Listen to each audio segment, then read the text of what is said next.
Hello everyone, welcome back to essentials of Ayurveda. तो मैं आपके लिए लेके आया हूँ एक नया सीरीज जिसका नाम है व्याधि सीरीज।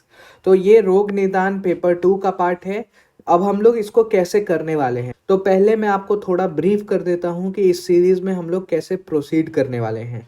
तो ये हम लोग अकॉर्डिंग टू पेपर ब्लूप्रिंट, जो रोग निदान पेपर 2 का ब्लूप्रिंट है, उसके अकॉर्डिंगली हम लोग प्रोसीड करेंगे। आइए देखते हैं। जैसे ये पेपर 2 है हमारा रोग निदान का, तो रोग निदान के पेपर 2 में सबसे पहले हम लोग कवर करने वाले हैं ये जो लॉन्ग डिजीज हैं, ये जो लॉन्ग आंसर क्वेश्चंस है। लॉन्ग आंसर क्वेश्चन में टोटल हमारे 22 डिजीज दिए गए हैं, तो ये सबसे पहले हम लोग कवर करने वाले हैं। उसके बाद हम लोग कवर करेंगे शॉर्ट आंसर क्वेश्चन।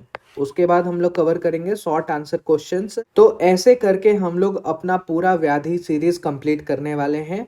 ऐसा सीरीज आपको पूरे यूट्यूब में दूसरे चैनल पे कहीं भी नहीं मिलेगा। तो हमारे चैनल को सब्सक्राइब कर ले और अपने दोस्तों को भी शेयर कर दे ताकि उनका भी फायदा हो सके। ये वन डे वन डिजीज तभी पॉसिबल हो पाएगा जब आपका रिस्पांस मुझे अच्छा मिलेगा। तो इस व्याधि सीरीज से आपका 10 मार्क्स का लॉन्ग आंसर और 5 मार्क्स का शॉर्ट आंसर दोनों ही कवर हो जाएगा। तो स्टे ट्यून्ड विथ अस। और चलिए शुरू करते हैं हमारा आज का व्याधि। आज का व्याधि है हमारा अग्निमांद और अजीर्ण। तो हर एक व्याधि को हम लोग कैसे अप्रोच करने वाले हैं, सबसे पहले हम लोग देखेंगे इंट्रोडक्शन, फिर उसके टाइप्स, फिर उसके निदान पंचक, निदान, पूर्व रूप, रूप संप्राप्ति और उपशय अगर वहां पे दिया होगा तो। और फिर देखेंगे हम लोग उसका उपद्रव क्या है और एक्स्ट्रा पॉइंट अगर अवेलेबल होगा तो यहाँ पे आपका कुछ भी नहीं छूटेगा। तो सबसे पहला पॉइंट है हमारा इंट्रोडक्शन एंड टाइप्स। तो अग्निमांद, अग्निमांद अगर आपने अच्छे से कर लिया तो क्योंकि वात पित्त और कफ के जो भी अग्निमांद और अजीर्ण के लक्षण होते हैं, आगे जाके सभी व्याधियों में ये लक्षण होते ही होते हैं। तो कम से कम अग्निमांद और अजीर्ण के लक्षण आप अच्छे से याद कर ले। तो अग्निमांद कई व्याधियों का लक्षण तथा हेतु होता है। ये मतलब बेसिकली एज अ सिम्टम्स वहां पे देखने को मिलता है और स्वयं भी एक व्याधि है। अगर किसी को अग्निमांद होता है तो लघु भोजन भी अच्छे से वहां पे डाइजेस्ट नहीं हो पाता है। माधव निदान ने अग्निमांद का स्वतंत्र व्याधि के रूप में वर्णन किया है। तो यहाँ भी पूछा जा सकता है कि अग्निमांद का स्वतंत्र रूप में किस आचार्य ने वर्णन किया है, तो माधव निदान ने। अब यहाँ पे हम लोग जानते हैं कि जठरा अग्नि के 4 भेद होते हैं: सम अग्नि, मंद अग्नि, विषम अग्नि और तीक्ष्ण अग्नि। जो सम अग्नि है वो प्राकृत अवस्था है और बाकी जो तीनों है वो विकृत अवस्था है। इसके अग्निमांद की उत्पत्ति क्या है? अग्निमांद अग्नि प्लस मांद यानी कि अग्नि की मंदता। नेक्स्ट हम लोग देखते हैं कफ से क्या उत्पन्न होता है। मंद अग्नि उत्पन्न होता है जो कि एक कफज रोग को उत्पन्न करता है और अल्प मात्रा में भी खाया हुआ भोजन नहीं पच पाता है। दूसरा है पित्त से, पित्त से तीक्ष्ण अग्नि उत्पन्न होता है जो कि पित्तज रोग को उत्पन्न करता है और अति मात्रा में किया हुआ भोजन भी पच जाता है बहुत ही जल्दी, और इससे आगे हम लोग जाएंगे तो भस्मक रोग उत्पन्न हो जाता है। नेक्स्ट इज वात, वात से विषम अग्नि उत्पन्न होता है जो कि आगे चल के वातज रोगों को उत्पन्न करता है और कभी पाचन अच्छे से होता है और कभी अच्छे से नहीं होता है, तो विषम होता है। और लास्ट है समा अग्नि, जो कि अगर जो त्रिदोष है वो अगर सम अवस्था में होते हैं तो सम अग्नि होती है और ये स्वस्थ पुरुष की अग्नि होती है जिसमें सम मात्रा में किया हुआ भोजन अच्छे से पच जाता है। नेक्स्ट हम लोग देखते हैं टाइप्स। तो अग्निमांद के कितने टाइप्स है, तो क्योंकि टाइप्स मैंने पहले रखा है क्योंकि हम लोग टाइप्स भूल जाते हैं बार बार, इसलिए मैंने पहले ही रख दिया है। तो अग्निमांद के दोष के अनुसार 3 प्रकार बताए गए हैं: वातज अग्निमांद, पित्तज अग्निमांद और कफज अग्निमांद। ठीक है, तो यहाँ तक हमने किया अपना इंट्रोडक्शन और टाइप्स। नेक्स्ट हम लोग देखते हैं इसका निदान।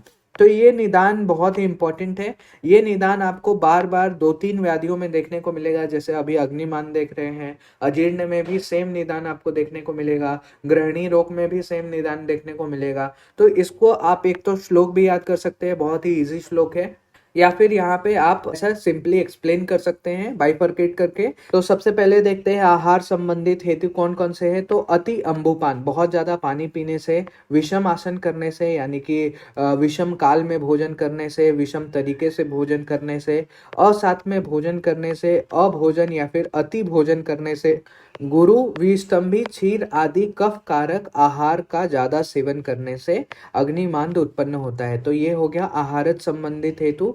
नेक्स्ट है विहार संबंधित हेतु, तो वेगों का धारण करने से, फिर जो स्वप्न है उसका विपर्य होने से, यानी कि अच्छी प्रकार से निद्रा नहीं लेने से, विषम निद्रा लेने से, असुखकर सैया यानी कि अनकंफर्टेबल बेड पे सोने से, उबड़ खाबड़ जगह पे सोने से, फिर रात्रि जागरण करने से, बहुत ज्यादा देश काल और ऋतु की विषमता से भी जो है अग्निमांद डेवलप होता है। तो ये हो गया विहारज संबंधित हेतु। नेक्स्ट है मानसिक हेतु भी, मानसिक हेतु भी अग्निमांद को उत्पन्न करते हैं। ईर्ष्या, भय, क्रोध, चिंता, शोक, लोभ, रोग तथा दैन्य या फिर मनोग्लानि, ये सभी जो है वो मानसिक हेतु में आ जाते हैं। और अन्य से द्वेष होने के कारण भी अग्निमांद वहां पे उत्पन्न होता है। नेक्स्ट पॉइंट है पूर्व रूप, तो इसका पूर्व रूप नहीं बताया गया है। नेक्स्ट है रूप, तो इसका रूप बहुत ही इंपॉर्टेंट है। अगर आप सिर्फ अग्निमांद और अजीर्ण का रूप याद रखते हैं तो आगे चल के आपको सभी व्याधियों में ये रूप देखने को मिलता है, क्योंकि आयुर्वेद के अकॉर्डिंग सभी रोगों में सबसे पहले अग्निमांद होता है। अग्निमांद ही सभी रोगों का कारण बताया गया है, प्रथम कारण। तो सबसे पहले देखते हैं वातज अग्निमांद के लक्षण। तो वातज अग्निमांद के लक्षण क्या है? उदरशूल होगा, तोध होगा, दौर्बल्य होगा, विबंध, आद्यमान होगा, अंगमर्द और मुखशोष। तो कम से कम देखो, वात के कार्य, वात के बिना तो शूल कभी होता नहीं है किसी व्याधि में, तो शूल तो लिख ही देना। अब वही अग्निमांद उदर में उत्पन्न हो रहा है तो उदर शूल हो जाएगा, तोद उत्पन्न होगा, फिर दुर्बलता आ जाएगी क्योंकि खाना अच्छे से पच नहीं रहा है, धातुओं को पोषण नहीं मिल रहा है। फिर विबंध, तो ये सब कार्डिनल फीचर है, विबंध होना, आद्यमान होना, अंगमर्द और मुखशोष। तो इसलिए मैं आपको बोल रहा हूँ ये याद करने के लिए, क्योंकि ये आप लक्षण जो वातज लक्षण दिए गए हैं ये आप किसी भी व्याधि में लिख सकते हो। नेक्स्ट है पित्तज अग्निमांद के लक्षण। तो सबसे पहले अरुचि होगा, तृष्णा, दाह, बहुत ज्यादा स्वेद निकलना, अम्ल उद्गार उत्पन्न होना, ये सब जो है वो पित्त के कार्डिनल फीचर हैं। तृष्णा, दाह, बहुत ज्यादा अति स्वेद, अम्ल उद्गार और अरुचि। तो कम से कम नहीं भी तो ये तृष्णा, दाह, अति स्वेद, ये सब ज्वर हो गया, ये सब पित्तज में, पित्तज लक्षण आपको बहुत ज्यादा मोस्टली सभी व्याधियों में देखने को मिलेगा। आगे जैसे जैसे हम लोग बढ़ेंगे आपको भी पता चलते जाएगा और आपके लिए इजी हो जाएगा याद करना। नेक्स्ट है कफज अग्निमांद के लक्षण। तो पहला है उत्क्लेश, छर्दी, कपोल तथा नेत्रकूट में शोथ उत्पन्न होना, swelling over eyes and face, तो ये बहुत ही इंपॉर्टेंट लक्षण है। नेक्स्ट है मुख्य माधुर्य, यानी कि मुख में मधुरता उत्पन्न होना, और क्लम, आलस्य, स्तब्धता, शरीर में भारीपन, अंगमर्द, अंगसाद, ये सब जो है वो कफ के कार्डिनल लक्षण है। मतलब ये आप कहीं पे भी डाल सकते हो, सब कोई भी व्याधि में डाल सकते हो। अगर वो कफज है तो उसमें छर्दी देखने को मिलेगा, उत्क्लेश देखने को मिलेगा, मुख में माधुर्यता देखने को मिलेगा, आलस्य, स्तब्धता, शरीर में भारीपन, गुरुता, ये सब देखने को मिलता है। नेक्स्ट इज इसकी संप्राप्ति। तो अग्निमांद में की संप्राप्ति और संप्राप्ति घटक क्या है, तो अग्निमांद कैसे उत्पन्न होता है वो देखते हैं। तो सबसे पहले हमने क्या किया, निदान का सेवन किया और कफ को प्रकोपित करने वाले आहार विहार का सेवन किया, जिसके कारण कफ दोष प्रकोपित हो गया और जाठरा अग्नि में क्या हो गई, दुर्बलता आ गई। अब दुर्बलता आने से जो आहार है उसका अच्छे से डाइजेशन नहीं होता है, उचित रूप से वहां पे परिपाक नहीं हो पाता है, उससे क्या होता है, आम विष की उत्पत्ति होती है, और आम विष की उत्पत्ति होने के बाद अग्निमांद उत्पन्न होता है। तो ये संप्राप्ति हुई व्याधि की, जिसको हम लोग मॉडर्न में पैथोजेनेसिस कहते हैं। तो आयुर्वेद में ये संप्राप्ति चक्र है। नेक्स्ट हम लोग देखते हैं संप्राप्ति घटक। तो संप्राप्ति घटक में आपको 7 चीजें याद रखनी है। पहला है दोष, दुष्य, स्रोतस, स्रोतोदुष्टि, अधिष्ठान, उसका अग्नि कैसा है, मंद अग्नि है, तीक्ष्ण अग्नि है, लेकिन ज्यादातर सभी व्याधियों में अग्नि मंद ही रहता है। उसका स्वभाव कैसा है, चीरकारी है या फिर तुरंत उत्पन्न हुआ है, यानी क्रॉनिक है कि एक्यूट है, और साध्य असाध्यता, साध्य है या फिर असाध्य है या फिर कृच्छ साध्य है, याप्य है, क्या है। तो ये सभी पॉइंट आपको ध्यान में रखने होंगे संप्राप्ति घटक के लिए। तो अग्निमांद में जो दोष होता है वो त्रिदोष होता है, लेकिन कफ प्रधान होता है। दुष्य अग्नि होता है, अग्नि दुष्य होता है, और रस धातु दुष्य होता है। स्रोतस देखे तो ये अन्नवा स्रोतस का विकार है। अधिष्ठान अमाशय में उत्पन्न होता है या फिर ग्रहणी में। स्रोतो दृष्टि में ये संग होता है, तो अति प्रवृत्ति होता है, संग होता है, सीरा शैथिल्य होता है, तो ये सभी होते हैं। तो स्रोतो दृष्टि में क्या हो गया, संग होता है। फिर अग्नि मंदता रहती है, ऑब्वियसली वहां पे मंदता रहेगी, स्वभाव से ये चीरकारी होता है, और साध्यता असाध्य में ये साध्य होता है। नेक्स्ट, इसके उपद्रव नहीं दिए गए हैं। नेक्स्ट कुछ एक्स्ट्रा पॉइंट देखते हैं इसके बारे में। तो साध्यता असाध्यता के बारे में, अग्निमांद कई व्याधियों का हेतु है, अतः इसकी उपेक्षा करने पे अनेक व्याधि उत्पन्न हो सकते हैं। अगर उसको हम लोग अच्छे से ट्रीट नहीं करेंगे, अगर टालते जाएंगे, तो बहुत सारे व्याधि उत्पन्न हो सकते हैं। अग्निमांद स्वयं में एक सुख साध्य व्याधि होता है, अगर वो स्वयं उत्पन्न होता है तो वो सुख साध्य हो जाता है, इजिली ट्रीटेबल होता है। इस व्याधि की उपेक्षा से मुख्यतः अजीर्ण की उत्पत्ति होती है। तो अगला व्याधि हम लोग जो पढ़ने वाले हैं अजीर्ण, तो अग्निमांद अच्छे से ट्रीट नहीं करेंगे तो अजीर्ण उत्पन्न होगा, जिसके कारण यक्ष्मा, पीनस, प्रमेह आदि कफज व्याधियां उत्पन्न हो जाती हैं, जिसके कारण व्याधि कष्ट साध्य हो जाता है। ठीक है, तो ये हमने देखा अग्निमांद के बारे में। नेक्स्ट व्याधि है हमारा अजीर्ण। तो अजीर्ण में भी हम लोग क्या, सबसे पहले इंट्रोडक्शन देखेंगे, फिर उसके टाइप्स देखेंगे, निदान पंचक, उपद्रव और एक्स्ट्रा पॉइंट्स देखने वाले हैं। तो अजीर्ण रोग निदान। तो अजीर्ण का मूल कारण क्या माना गया है? अग्निमांद। अजीर्ण का मूल कारण अग्निमांद माना गया है। ग्रहण किए गए आहार के अपक्व अवस्था को अजीर्ण कहा जाता है।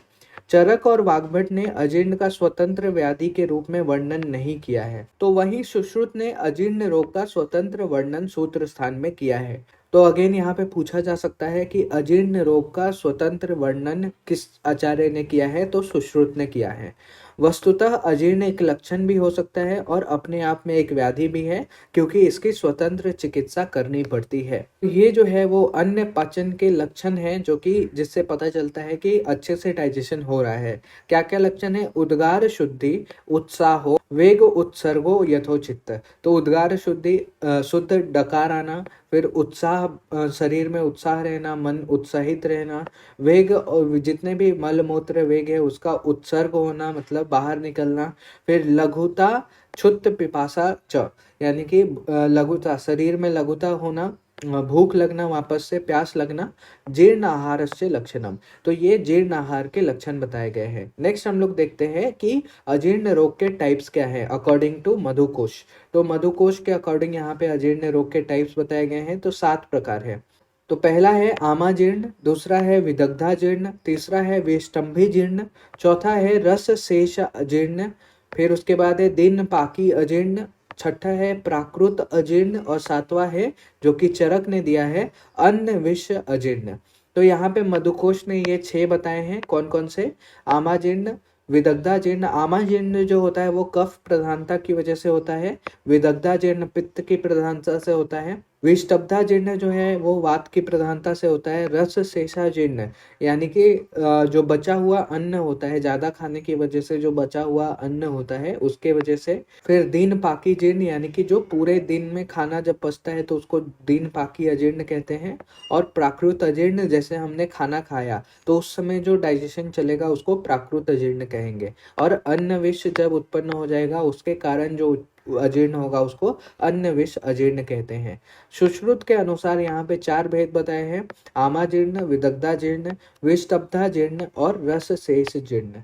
नेक्स्ट हम लोग देखते हैं अजीर्ण के निदान।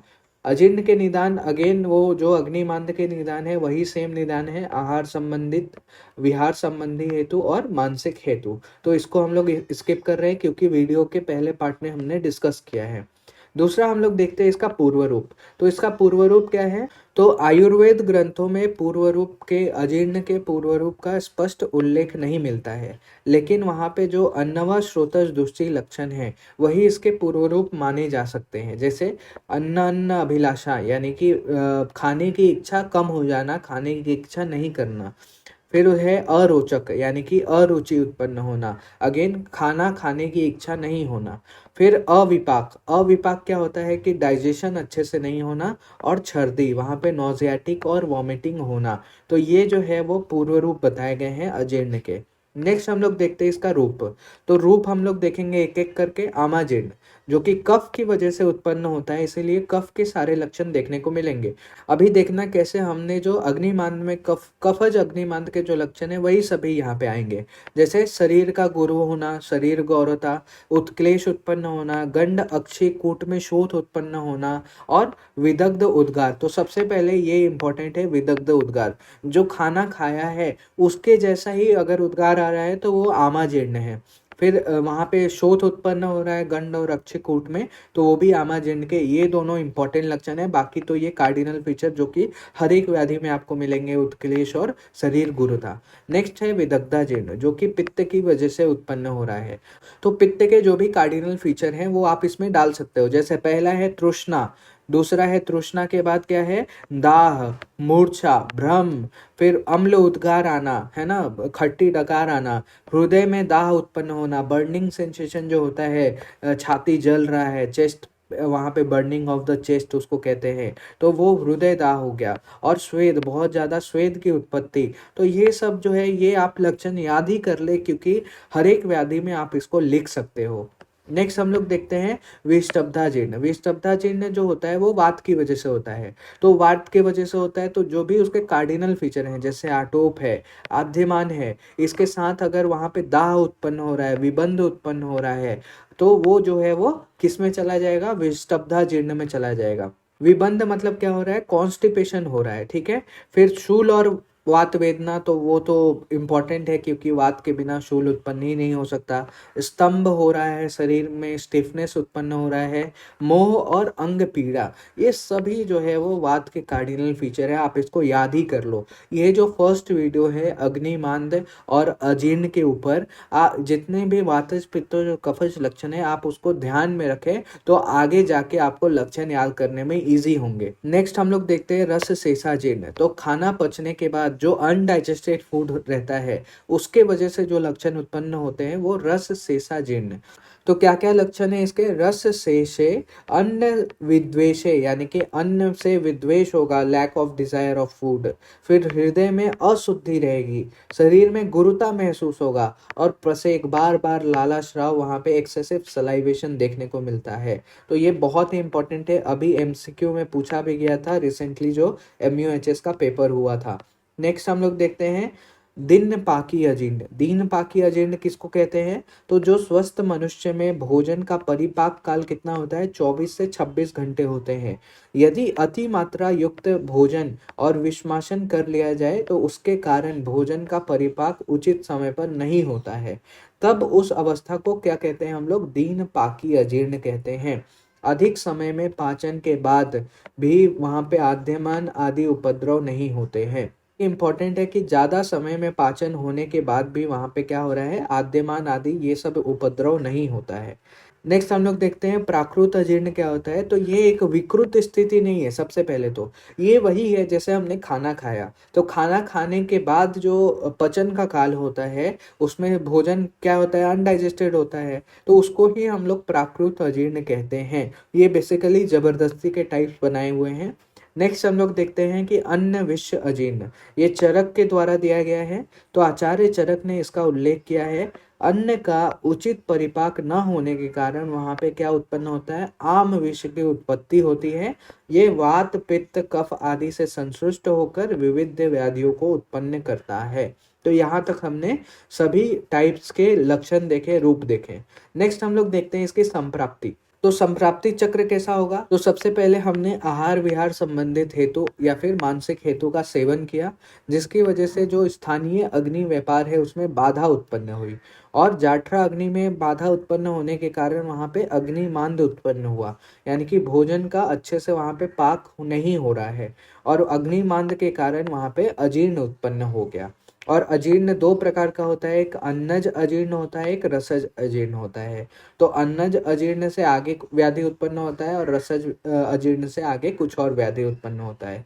नेक्स्ट हम लोग देखते हैं इसके संप्राप्ति घटक। तो इसमें दोष क्या है, तो कफ वृद्धि होती है और पित्त का ह्रास होता है। तो ये इंपॉर्टेंट है, कफ की वृद्धि हो रही है और पित्त का क्षय हो रहा है। दुष्य क्या है, तो पाचक अग्नि दुष्य यहाँ पे है, अन्न और रस धातु। पाचक अग्नि, अन्न और रस धातु दुष्य है। अधिष्ठान कहाँ पे है, तो अमाशय में ऑब्वियसली। स्रोतस कौन सा इन्वॉल्व है, अन्नव स्रोतस। स्रोतस की विकृति कौन सी है? तो संग, संग विकृति है, क्योंकि यहाँ पे अगेन रुकावट उत्पन्न हो रहा है। अग्नि क्या हो रही है? मंद हो रही है। स्वभाव से ये दारुण होता है। हम लोग देखते हैं साध्य असाध्य। तो साध्य होता है इनिशियली, लेकिन अगर हम लोग उसकी उपेक्षा करेंगे, लेट करेंगे ट्रीटमेंट में, तो वो कृच्छ साध्य हो जाएगा।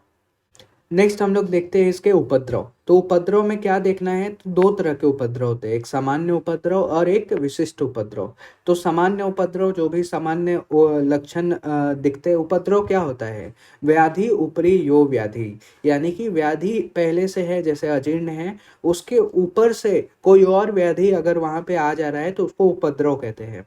तो इसमें मूर्छा उत्पन्न हो जाता है, प्रलाप, वमथो यानी कि वहाँ पे वॉमिटिंग होने लगता है, लालाश प्रसेक, वहाँ पे बहुत ज़्यादा सलाइवेशन, अंगसाद, भ्रम और मरण भी हो सकता है। तो इसका बहुत ज़्यादा अगर लेट हो जाता है तो अजीर्ण से उपद्रव उत्पन्न होकर वहाँ पे मरण भी हो सकता है। नेक्स्ट है विशिष्ट उपद्रव। तो विशिष्ट उपद्रव क्या है? तो आचार्य चरक ने अजीर्ण से अन्न विष की उत्पत्ति होने का स्वीकार किया है, जो कि विभिन्न दोष तथा धातुओं से संसुष्ट होकर उपद्रव उत्पन्न करते हैं। जैसे वात संसुष्ट अन्न विष होगा अगर, तो वातज व्याधि को उत्पन्न करेगा। पित्त संसुष्ट अगर अन्न विष होगा तो पित्तज व्याधियों को उत्पन्न करेगा। दाह हो गया, तृष्णा हो गया, मुख की व्याधि हो गए, अम्ल पित्त हो गया, और अन्य जो भी पित्तज व्याधि है उसको उत्पन्न करेगा। अगर कफ से संसुष्ट हो गया अन्न विष, तो वो यक्ष्मा, पीनस रोग, प्रमेह और कफज व्याधि को उत्पन्न करता है।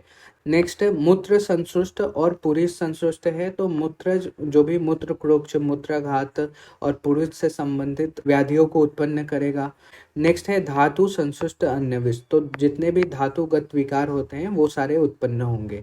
तीसरा एक और होता है चीरकालिक उपद्रव। तो जो आम विष उत्पन्न होता है उससे अल्सक और विसूचिका उत्पन्न हो जाता है आगे चल के। और अगर आम रस की उत्पत्ति है तो आम वात की उत्पत्ति वहाँ पे देखने को मिलती है। तो ये ध्यान में रखें।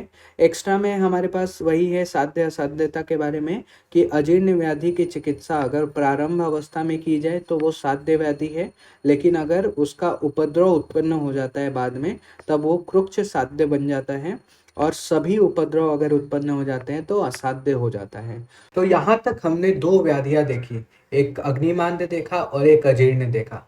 तो आपको ये वीडियो कैसी लगी? ये पहला वीडियो था हमारा व्याधि सीरीज का। तो जरूर आप अपने फीडबैक दीजिए, पॉजिटिव हो या नेगेटिव, क्या इम्प्रूव करने की जरूरत है वो भी बताइए, और अपने दोस्तों में लाइक और शेयर करें। अगर आपको इस वीडियो के नोट चाहिए तो आप मुझे एसेंशियल्स ऑफ आयुर्वेद के इंस्टाग्राम हैंडल पे डीएम कर सकते हैं। और इस वीडियो को ज़्यादा से ज़्यादा शेयर करें और मुझे मोटिवेट करें, ताकि मैं और भी ज़्यादा वीडियो लेकर आऊँ। और आप हमारे चैनल को लाइक करें, शेयर करें, सब्सक्राइब करें। धन्यवाद।